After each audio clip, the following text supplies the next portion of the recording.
I've had to do a lot of reconciling between because my parents were divorced and so were hers, and so it's like the belief system that we created about what that means for us growing up, I guess. I projected that. This is a room full of people, and we meet rooms full of people all around the world that are recovering from those old beliefs. In other words, so many beliefs of dependency.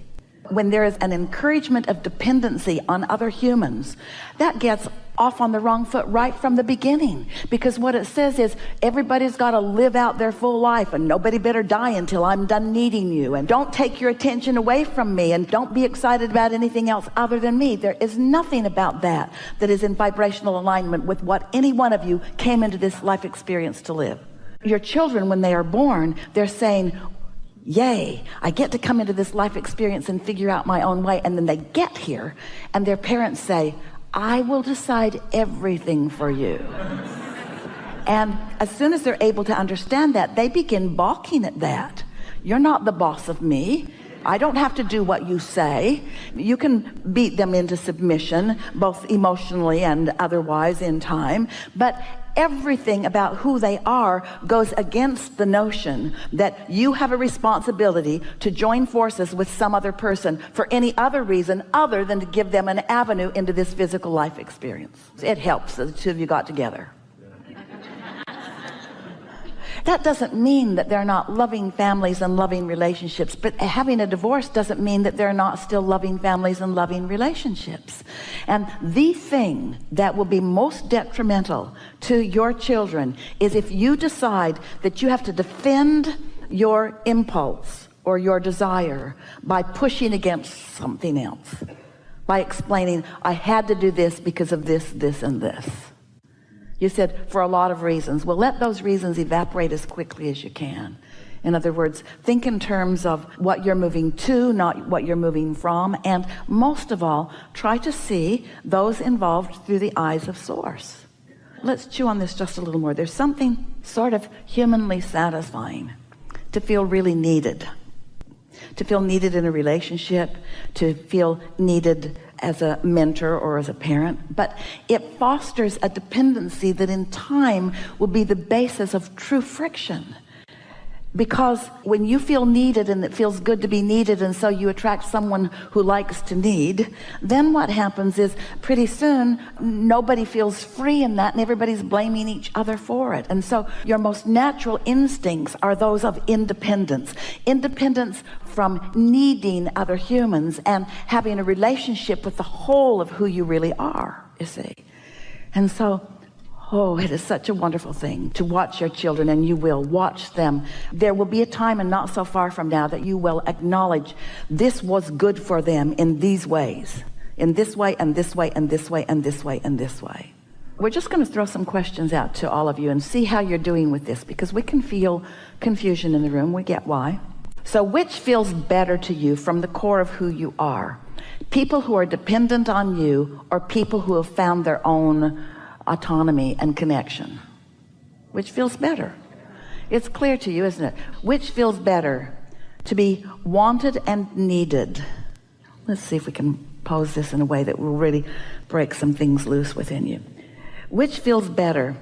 To be needed and wanted, because we're not making too much separation between those two, between being needed and wanted and being loved. Which feels better? To need or to love? Which feels better? To expect a positive outcome or expect a negative outcome? Which feels better? To see weakness or to see strength? Which feels better? To see stability or to see instability? You know from your own life experiences what feels best to you. So when you stumble on a thought that's fostered from a belief, and some of those beliefs go way back, and you feel discord, just stop and say, what is this discord about? And what will come to your mind, if you're in the vicinity of alignment, what will come to your mind is, the reason it feels like this is because this is an old belief. This is a belief that is fostered by a world that wants to encourage dependency for the small satisfaction that there is in being needed. What a big price you've been paying for that small satisfaction in being needed, Do you really want your children to need you, or do you want them to stand strong and just adore life, adore their life, adore you, adore their mother? In other words, don't you want that? And none of that's on the table. This is not either or. Stay and ruin their lives, or go and ruin their lives. You're not in charge of whether they have a good life or whether they don't have a good life. You're in charge of whether you do, and you teach by the clarity of your example. So if you make a decision that you're going to go, and then you go and you feel guilty, or you go and you worry about them, then what example are you offering? But if you go and you stay in alignment, and you go and you still love yourself, and you go and you still love their mother, and you go and you still love them, what example are you setting?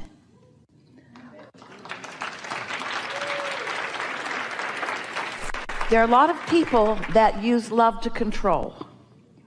There are a lot of people that use relationships to control. And they don't really mean to do it that way. It's just sort of, they don't know what else to do. But when you've tasted the sweet nectar of alignment, of really loving you, friends, you've got yourselves in quite a bind, because so many people around you have different ideas of how you should live. So you know what you become? You become guarded and deceptive. You pretend that you are different than you are, so that you don't upset anybody's apple cart, and so that it doesn't come back on you. But when you are tuned in, tapped in, turned on, and you're in love with life, and you've got source energy flowing through you, and your timing is such that you just say the right thing at the right time, and you feel good, and you rendezvous with those who are in harmony with you, you live happily ever after. And it's their job to do the same for them. You cannot get sick enough to help sick people get well, and you cannot get poor enough to help poor people become prosperous, and you cannot become confused enough to help confused people find clarity. You cannot become unhappy enough to help unhappy people become happy. All you can do is tune to the fullness of who you are and radiate that outward, and those who want some of that will gravitate to you, and those who are in some other vibrational thing will gravitate from you. It's not your job to uplift the world. It's your job to uplift yourself. And in doing so, others who are in the vicinity will be uplifted also, you see. Yeah. We think it is an interesting thing that humans, you put yourself in boxes and you say, this is the box of happiness. Let's call it marriage. And this is the box of unhappiness. So this is the way we would like you to look at this from now on. So here is all of humanity. And humanity is sometimes deliberately and knowingly, but mostly accidentally and by default. They have defined themselves in different categories. So there's Republicans and Democrats, and there's gay people and straight people, and there's married people and single people, and there's every distinction that you can imagine. There are piles of people, and they get together in their piles, and they feel self-righteous about the pile that they've defined and critical of almost all the other piles. And then you bang around with each other and say, isn't life interesting?